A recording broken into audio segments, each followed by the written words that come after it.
প্রচন্ড শীতের রাত। উনি মাগরিবের নামাজ, এশারের নামাজ পড়ে একটা মসজিদে শুয়ে পড়লেন, আর শুয়ে শুয়ে হাদিস পড়তেছেন। কি পড়তেছেন? কথা বলেন।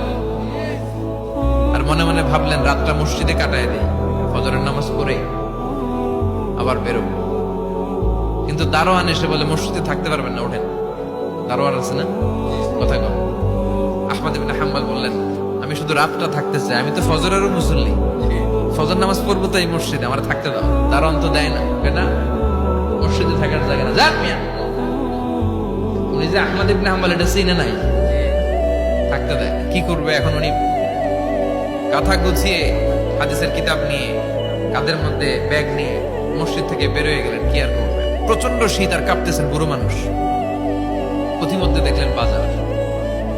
বাজার একজন খাব্বাস, শাবুন খাব্বাস, যুবক রুটি বিক্রেতা। সে রুটি বিক্রি করে, চুলার মধ্যে রুটি সেকে। সে যে সালাম দিল, আসসালাম আলাইকুম। যুবক বলে ওয়ালাইকুম আসসালাম। আহমদ ইবনে হাম্বল বলে, যুবক আমার যাওয়ার জায়গা নেই, সফরে বেরিয়েছি, খুব শীতে কষ্ট পাচ্ছি, রাতে যদি তোমার এই চুলা থেকে একটু আগুন পোহাই কোনো সমস্যা?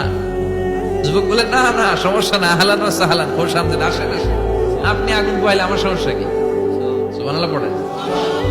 আল্লাহ শুকরিয়া করে উনি বসলেন আর আগুন পোহাচ্ছেন। আর খেয়াল করলেন যুবক রুটি বানায় আর পরে আস্তাগফিরুল্লাহ, রুটির দলা বানায় পরে আস্তাগফিরুল্লাহ, খামির বানায় আর পরে আস্তাগফিরুল্লাহ, রুটি নিয়ে উনুনের ভিতরে চুলার ভিতরে সেকা দেয় আর পরে আস্তাগফিরুল্লাহ, দোকানদারের কাছে কেউ আসলেই সে রুটি দেয় আর পরে আস্তাগফিরুল্লাহ, ক্রেতার কাছ থেকে টাকা নিয়ে ক্যাশ বক্সে রাখে আর কি পড়ে, আবার রুটি বানানো শুরু করে আর কি পড়ে, খালি এটাই পড়তেছে। ইমাম আহমদ ইবনে হাম্বল তো অবাক, কিরে এটা আবার কেমন যুবক, খালি আস্তাগফিরুল্লাহ।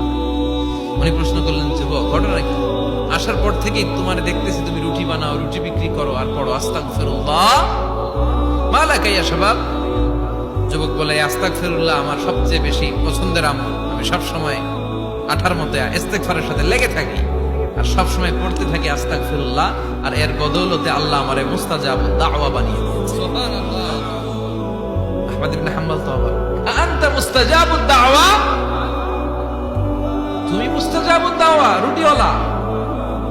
আমি এত বছর হাদিস পড়াই, আমিও তো মুস্তাজাবুদ দাওয়া না, আর তুমি রুটি বেচো বাজারে, তুমি মুস্তাজাবুদ দাওয়া, তুমি দোয়া করলে সব কবুল হয়ে যায়।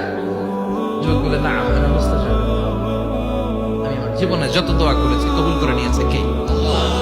সব দোয়া কবুল করে নিয়েছে আল্লাহ, একটা দোয়া ছাড়া। কয়টা? আহমদ ইবনে হাম্বলের কৌতূহল, কিউরিয়াসিটি আরো বেড়ে গেল। কি? সব দোয়া কবুল হয়েছে, একটা দোয়া ছাড়া।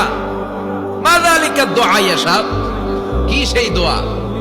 যুবক এবার বলতে শুরু করলো, আমার জীবনে যে দোয়াটা আল্লাহ কবুল করে নাই সেটা হচ্ছে আমি আল্লাহর কাছে অনেক চেয়েছি, অনেক দোয়া করেছি যে আল্লাহ, শুনেছি এই জামানার সবচেয়ে বড় মুহাদ্দিস, তার নাম নাকি ইমাম আহমদ ইবনে হাম্বল।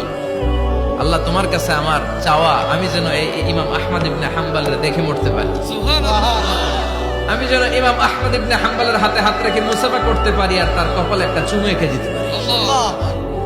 আহমদ ইবনে হাম্বল আবেগপ্রবণ হয়ে গেলেন, চোখের পানি ছেড়ে দিলেন, বললেন, যুবক তোমার এই দোয়াটাও কবুল হয়ে গেছে। আহমদ ইবনে হাম্বলের দেখা সাক্ষাৎ পাওয়ার জন্য আহমদ ইবনে হাম্বলের বাড়িতে তোমার যাওয়ার দরকার নাই, আহমদ ইবনে হাম্বল তোমার দরবারে ছুটে এসেছে। আনা আহমদ ইবনে হাম্বল মুহাদ্দিসুদ দাহর, আমি নিজেই আহমদ ইবনে হাম্বল। যুবক চোখের পানি ছেড়ে দেয়, আহমদ ইবনে হাম্বল চোখের পানি ছেড়ে দেয়। যুবক চিৎকার মেরে ইমাম আহমদ ইবনে হাম্বলকে জড়িয়ে ধরে, হাতে হাত রেখে মুসাফা করে, কপালের মধ্যে চুমু খায় আর আল্লাহর শুকরিয়া করে বলে, ও ইমাম, আসলে এই দোয়াটাও আল্লাহ আজকে কবুল করে নিল। বিশ্বাস হয় সবসময় ইস্তেগফার পড়লে আপনার দোয়াগুলোর এইভাবে কবুল করে নিবে কে?